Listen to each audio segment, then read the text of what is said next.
श्रीमान् वेङ्कटनाथार्यः कवितार्केसरी वेदान्ताचार्यवर्योऽपि सन्निधत्तां सदा हृति। नारायणं नमस्कृत्य नरं चैव नरोत्तमं देवीं सरस्वतीं व्यासं ततो जयमुदीरयेत्। कृष्णाय वासुदेवाय देवकी नन्दनाय च नन्दगोपकुमाराय गोविन्दाय नमो नमः। नमः पङ्कजनाभाय नमः पङ्कजमालिने नमः पङ्कजनेत्राय नमस्ते पङ्कजाङ्ग्रिये। श्री विष्णु पुराणम् अंशम् 1 अध्यायम् 7।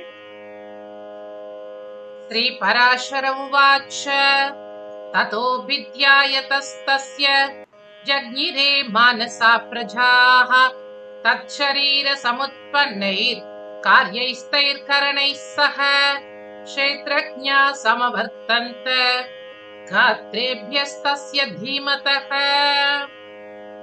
ते सर्वे समवर्तन्त ये मया प्राक् उदाहृताः देवाद्यास्तावरान्ताश्च त्रैगुण्यविषये स्थिताः।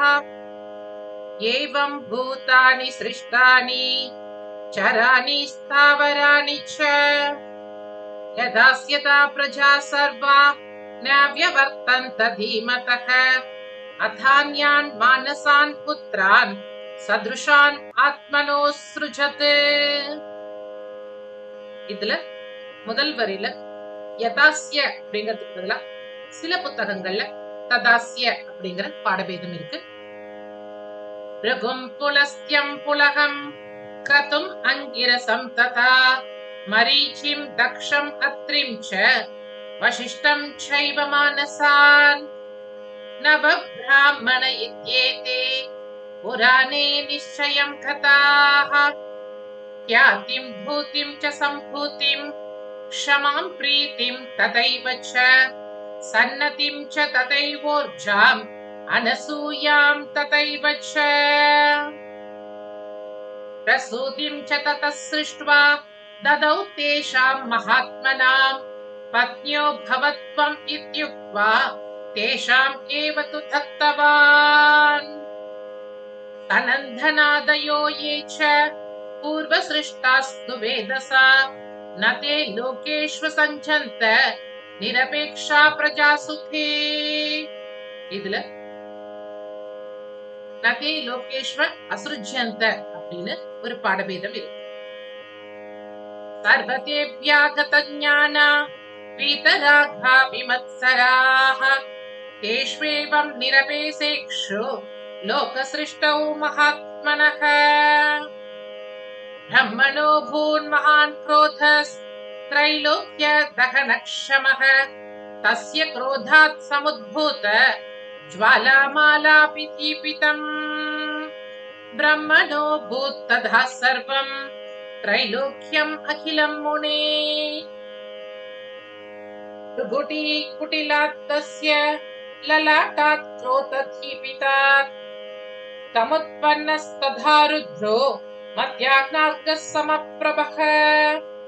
अर्धनारी नरवपुः प्रचण्डोति शरीरवान् विभजात्मानमित्युक्त्वा तं ब्रह्मान्तर्तदे ततः। இதுல விபஜாத்மானம்க்கு பதிலா விபஜாத்மானம் அப்படின்னு சில புத்தகங்கள்ல வருது. ததோக்தோசௌ த்விதா ஸ்திரீத்வம் புருஷத்வம் ததா கரோத் विभेद पुरुषत्वं च दशधा चैकधा पुनः। सौम्या सौम्यैस्तथा शान्ता शान्तैः स्त्रीत्वं च स प्रभुः विभेद बहुधा देवः स्वरूपैरसितैसितैः। ततो ब्रह्मात्मसम्भूतं पूर्वं स्वयंभुवं प्रभुः आत्मानं एव कृतवान् प्रजापाल्ये मनुं द्विज। शतरूपं च तां नारीं तपो निर्धूत कल्मषां स्वायंभुवो मनुर्देवः पत्नीत्वे जगृहे प्रभुः। तस्मात् तु पुरुषात् देवी शतरूपा व्यजायत प्रियव्रतो उत्तानपादौ प्रसूत्याभूति संजितम्। कन्याद्वयं च धर्मज्ञ रूपौ धार्य गुणान्वितम् दतौ प्रसूतिं दक्षाय आकूतिं रुचये पुरा प्रजापतिर्स जग्राह तयोर्जज्ञे स दक्षिणः पुत्रो यज्ञो महाभाग दम्पत्योर्मिथुनं ततः यज्ञस्य दक्षिणायां तु पुत्रा 12 जज्ञिरे यामा इति समाख्याता देवा स्वायम्भुवे मनौ प्रसूत्यां च तथा दक्षस् सतस्रो 20तथा ससर्च कन्यास्तासां च सम्यक् नामानि मे शृणु श्रद्धा लक्ष्मीर्धृतिस्तुष्टिर्मेधा पुष्टिस्तथा क्रिया बुद्धिर्लज्जा वपुःशान्तिः सिद्धिर्कीर्तिस्त्रयोदशी पत्न्यर्थं प्रतिजग्राह धर्मो दाक्षायणी प्रभुः ताभ्यः शिष्टाय वीयस्य 11 सुलोचनाः ख्यातिः सत्यदसम्भूतिर् स्मृतिप्रीतिः क्षमा तथा सन्ततिश्चानसूया च ऊर्जा स्वाहा स्वधा तथा भृगुर्खर्वो मरीचिश्च तथा सैवाङ्गिरा मुनिः पुलस्त्यपुलहश्चैव क्रतुश्चर्षीवरस्तथा अत्रिर्वशिष्ठो वह्निश्च पितरश्च यथाक्रमम् ख्यात्याद्या जगृहुः कन्या मुनयो मुनिसत्तमा श्रद्धा कामं छलातर्पं नियमं धृतिरात्मजम् सन्तोषं च तथा तुष्टिर् लोभं पुष्टिरसूयथ मेधाश्रुतं क्रियाखण्डं नयं विनयम् एव च होतं बुद्धिस्तथा लज्जा विनयं वपुरात्मजम् व्यवसायं प्रजज्ञे वै क्षेमं शान्तिरसूयथ सुखं सिद्धिर्यशः इत्येते धर्मसूनवः कामात्रतिक्सुतं हर्षं धर्मपौत्रम् असूयत हिंसा भार्यात्मधर्मस्य ततो जज्ञे तथानृतं कन्या च निकृतिस्ताभ्यां भयं नरकम् एव च माया च वेदना चैव मिथुनं द्वितम् एतयोः तयोर्जज्ञेत वै माया मृत्युं भूतापहारिणम् वेदना स्वसुतं चापि दुःखं जज्ञेत रौरवात् मृत्योर्व्याधि चराशोक तृष्णा क्रोधाश्च जज्ञिरे दुःखोत्तरा स्मृता ह्येते सर्वे सा धर्मलक्षणाः नैषां पुत्रोऽस्ति वै भार्या ते सर्वे ह्यूर्ध्वरेतसः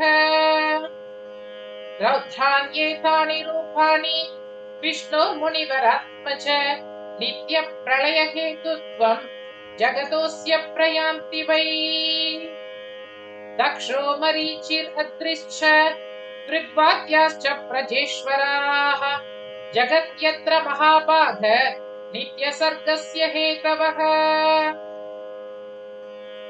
मनवो मनुपुत्राश्च भूपा वीर्यधराश्च ये सन्मार्गनिरताश्चूरास्ते सर्वे स्थितिकारिणः